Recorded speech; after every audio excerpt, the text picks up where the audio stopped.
स्वयंपाक करू आले. डोळं फुटलं का तुमचं? दिसून नाही राहिलं का तुम्हाला?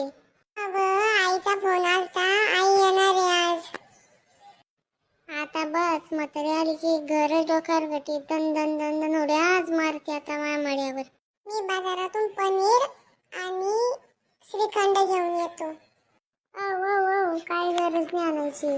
मी बेसन भाकरी करते आता म्हातारीला. कर, पण तुझ्या मम्मीला पनीर लय आवडतं ना व? काय म्हणलं तुम्ही? मै मम्मी येणार आहे काय? हो ना व, तुझी मम्मी येणार आहे. त्या मम्मीसाठी पनीर आणणार होतो मी. जा लवकर जा लवकर, आणा पनीर, श्रीखंड, बासुंदी आणि लय मोठे फळ घेऊन या. नाही नाही नाही नाही, आता तूच कर घरी. बेसन भाकरीच खाऊ आता.